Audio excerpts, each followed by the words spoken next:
పట్టణంలోని ఎస్వీ గోశాలను TTD chairman BR Naidu, board సభ్యులు శివకుమార్, శాంతారాం, భానుప్రకాష్ రెడ్డి, ఆల్ ఇండియా గోరక్షక్ దళ్ వ్యవస్థాపకుడు కోటి శ్రీధర్ దర్శించారు. ఈ సందర్భంగా బిఆర్ నాయుడు మాట్లాడుతూ గోశాల గురించి గత వారం రోజులుగా కొందరు పనిగట్టుకుని ప్రచారం చేస్తున్నారు. గతంలో గోశాల సభ్యులుగా ఉన్న కోటి శ్రీధర్ ఆసక్తికర విషయాలు చెప్పారు. గోవులకు పెట్టే గడ్డిని తిన్నారు, ఆవును ఒంగోలులో అమ్ముకున్నారు. అడగడానికి వచ్చిన శ్రీధర్ను రానివ్వలేదు. మాకు కుడాపీలు వేస్తామని బెదిరింపులు వస్తున్నాయి. అప్పుడు పింక్ డైమండ్, ఇప్పుడు గోవుల మీద కేసులు వేస్తామంటే మేమెందుకు ఆపుతాము? 5 సంవత్సరాలు స్వామివారి నిధులు స్వాహా చేసిన దానిపై కూడా కేసులు వేయండి. 10 నెలల కాలంలో ఎలాంటి అవకతవకలు జరగలేదని నేను తేలుస్తాను. హరినాథ్ రెడ్డి రాక్షసుడు, గోశాలల్లో దుర్మార్గాలు చేశారు. 20 సంవత్సరాలుగా అవినీతి అనేకం చేశారు. అతనిపై ఏసీబీకి కంప్లైంట్ చేసేందుకు సీఎంను కోరుతామని అన్నారు.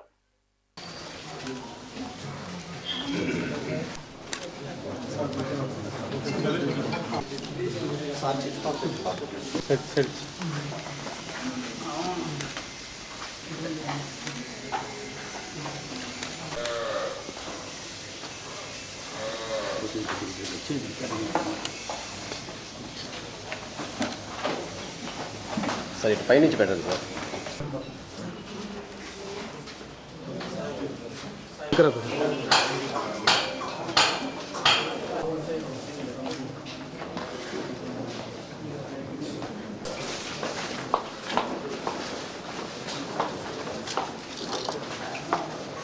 బ్యాక్గ్రౌండ్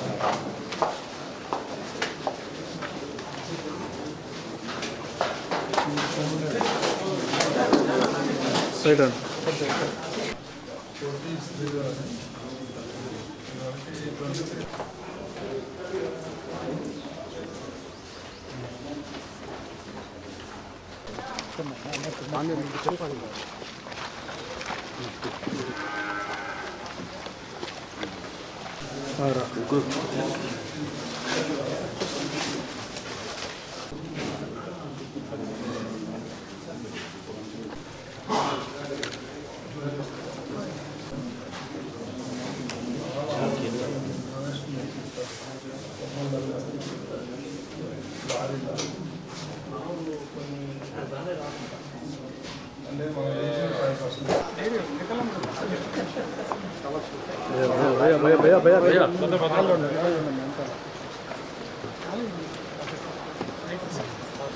ఇంకో 2 కుర్చీలు కావాలి అర్జెంటుగా. 2 కుర్చీలు వస్తున్నాయి.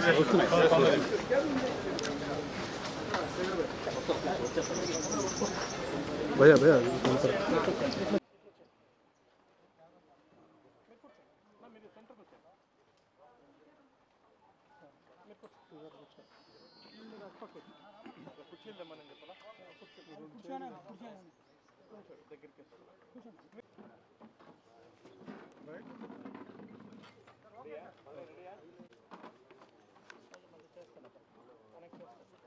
ఓం నమో వెంకటేశాయ.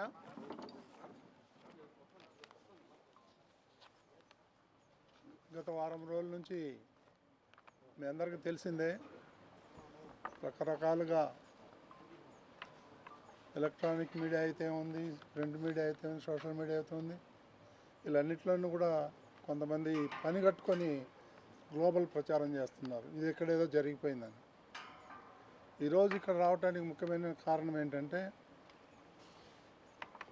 ఈ నా పక్కన ఉన్నటువంటి కోటి శ్రీధర్, ఈయన ఆల్ ఇండియా గో సంరక్షణ ప్రధాన కార్యదర్శి. వీరు గతంలో కూడా 23-24 సంవత్సరంలో ఆయన ఇక్కడ ఒక కమిటీ మెంబర్గా పనిచేశాడు. నేను ఈరోజు ఉదయం ఆయనతో మాట్లాడితే ఈ గో సంరక్షణ గురించి తెలిసింది మాకు 5-10%. ఆయన కొన్ని నిజాలు చెప్తా ఉంటే మాకే ఆశ్చర్యానికి గురి చేస్తుంది, ఇన్ని అవకతవకలు జరిగాయా అని. వాళ్ళు గోవులకి గడ్డి పెట్టలేదు గత 5 ఏళ్లలో, వీళ్ళు తినేసారు ఆ గడ్డిని. ఇక్కడ ఉన్నటువంటి ఎవరైతే డొనేషన్ ఇస్తారో ఆ ఆవులందరినీ పోయి ఒంగోలు అమ్ముకున్నారు. ఇది ఏమని అడిగితే వీళ్ళని కూడా లోపల రానియట్లేదు. ఎంత విడ్డూరంగా ఉందంటే, ఇప్పుడు ఈరోజు వచ్చేసి ఏదో దెయ్యాలు వేదాలు వల్లేసి వీళ్ళు ఇట్ట చేస్తున్నారు అట్ట చేస్తున్నారు అనేది ఈ గ్లోబల్ ప్రచారం చేస్తున్నారు.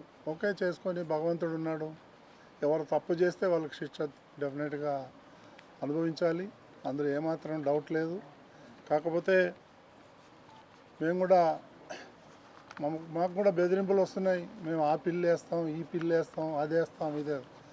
ఎవరికైనా రైట్ ఉంది, ఎక్కడికైనా ఏ కోర్టుకైనా పోవచ్చు, మేమేం కాదనలేము, మేమేం ఆపలేము, మేము వద్దని కూడా చెప్పలేము.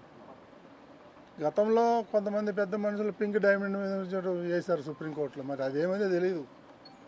మళ్ళీ ఇప్పుడు గోవుల మీద వేస్తారండి. నేను రిక్వెస్ట్ చేసేది ఆ పెద్ద మనిషిని ఒకటే, ఓకే మీరు వేయండి, గత 5 ఏళ్లలో టీటీడీ నిధులు ఎట్లా స్వాహా చేశారో ఆ పాయింట్ కూడా ఇంక్లూడ్ చేసి బిల్ వేయండి, మేము సహకరిస్తాం.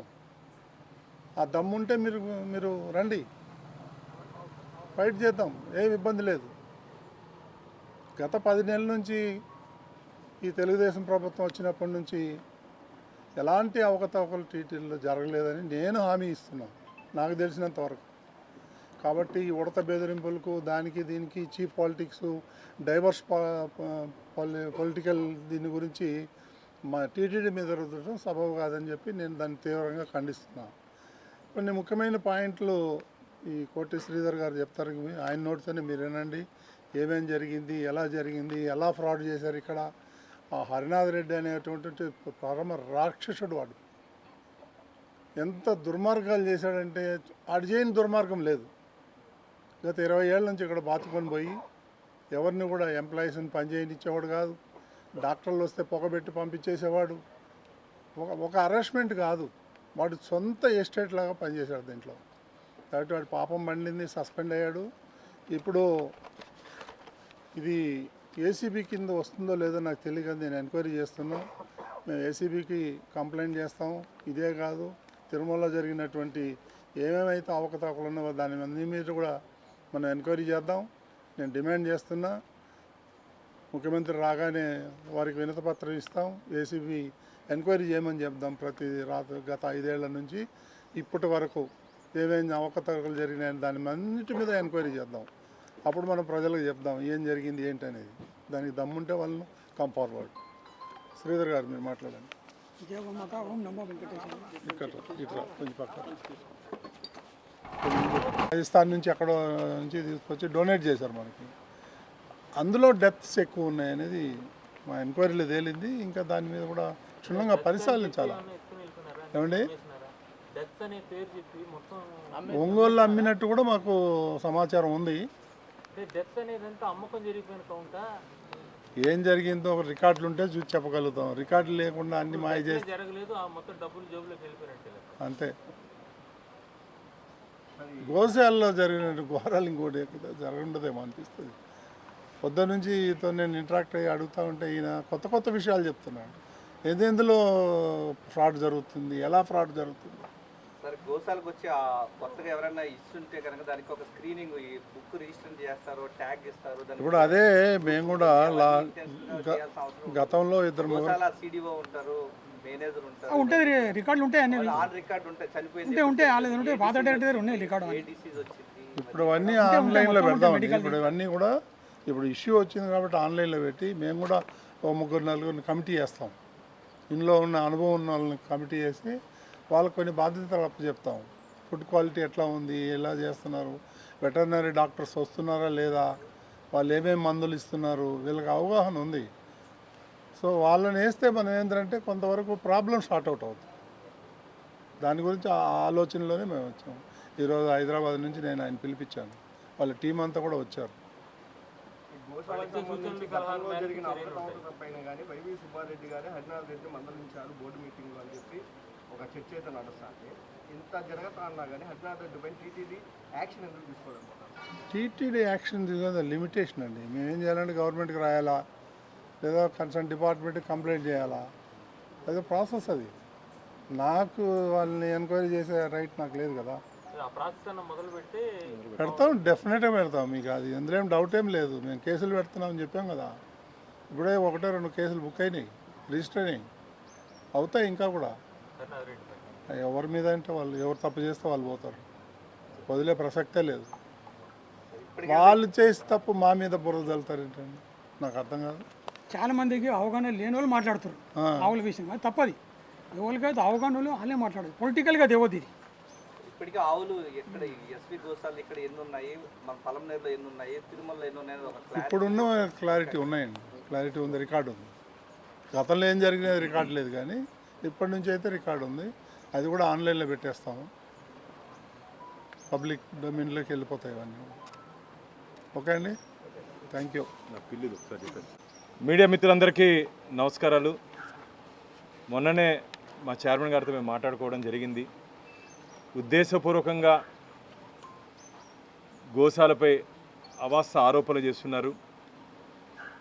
ఇది వాళ్ళు మాట్లాడతారు, మళ్ళీ మనం మాట్లాడతాం, మళ్ళీ రేపు ఆయన మాట్లాడతాడు. ఆయన కోరుకుంటున్నారు రోజు మీడియాలో కనపడాలి, రోజు టీవీల్లో కనపడాలి, ఏదో ఒక అవాస్తవాలు తీసుకురావాలని చెప్పి ఒక దురుద్దేశంతో వారు ఒక సీక్రెట్ అజెండాని టీటీడీలో ధార్మిక సంస్థపైన తీసుకొని వచ్చారు. కాబట్టి మేము మొన్ననే చైర్మన్ గారితో మాట్లాడినాం. కేసు ఇట్లా మరిగా టీటీడీ ధర్మకర్తల మండలి సభ్యుడిగా కేసు పెడతానంటే బాను పూర్తిగా టీటీడీలో జరుగుతున్న అవినీతి అక్రమాల మీద రాబో రోజుల్లో మనం ఈ బోర్డు మీటింగ్లో మనం చర్చించబోతున్నాం. మీరు ఆ కేసుని ముందుకు తీసుకోండి అని చెప్పారు. నిన్న చూసాను నేను, ఏదో సుబ్రహ్మణ్య స్వామి గారు ఇంకో కేసు వేస్తారంట.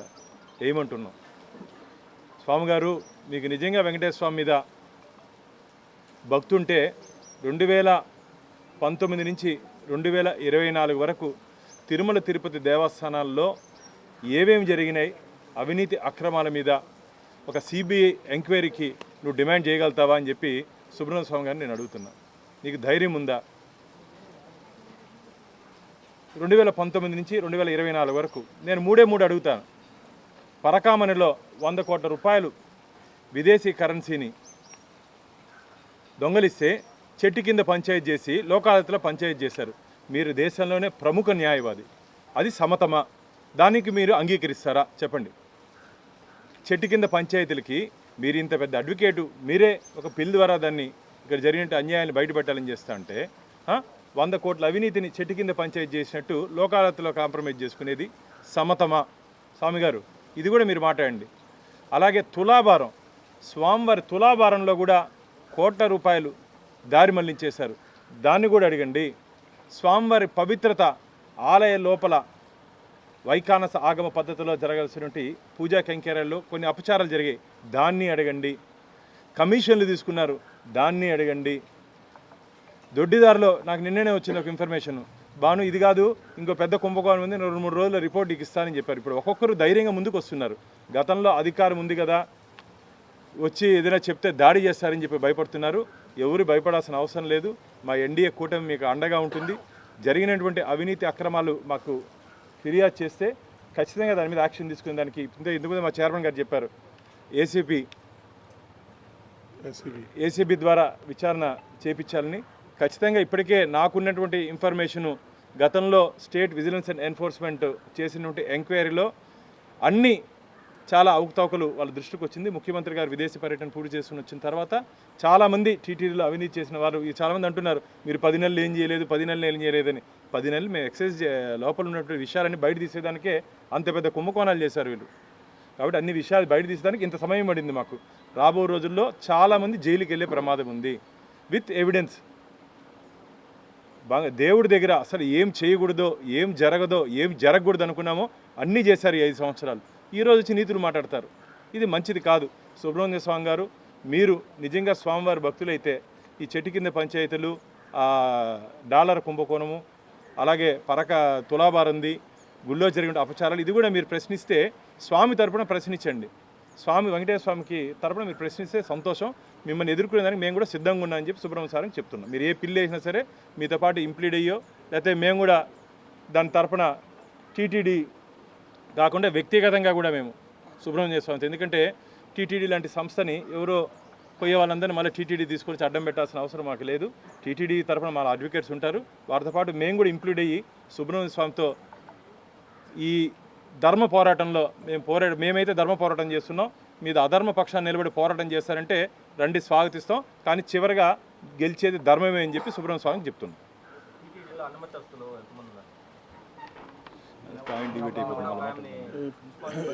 అది లెక్క ఇంకా తేలలేదు. పేరేమో వెంకటేశ్వరరావు అని పెట్టుకుంటాడు, వాడు చర్చి నడుపుతాడు. ఎట్లా ఐడెంటిఫై చేయాలి? ఉన్నారు 45-50 మంది. ఫస్ట్ ఫేజ్లో వాళ్ళు తీస్తాం, తర్వాత చూద్దాం. అండి ఎంక్వైరీ చేద్దాం. ప్రాసెస్ స్టార్ట్ చేసామండి నిన్ననే. మీరు ఇవాళ కూడా మీడియాలో చూసారో లేదో, ఆ పాలిటెక్నిక్ ప్రిన్సిపాల్ ఉంది, అంటే తను కూడా బోర్డు మీటింగ్ పంపించకుండా తిరిగి మళ్ళీ టీటీడీ అది నాన్ ఫోకల్. అదే శ్రీవాణి ట్రస్ట్ కూడా మీరు క్యాన్సిల్ చేస్తామని చెప్పారు. దాన్ని ఇంకా టికెట్ పెంచుకుంటూ పోతా ఉన్నారు. చేస్తామని చెప్పలేదు. దాంట్లో కూడా కొన్ని ఇబ్బందులు ఉన్నాయి. దానివల్ల మేము స్టడీ చేసింది ఏంటంటే ఈ బ్లాక్ మార్కెటింగ్ తగ్గింది, అది వాస్తవం ఒప్పుకోవాలి.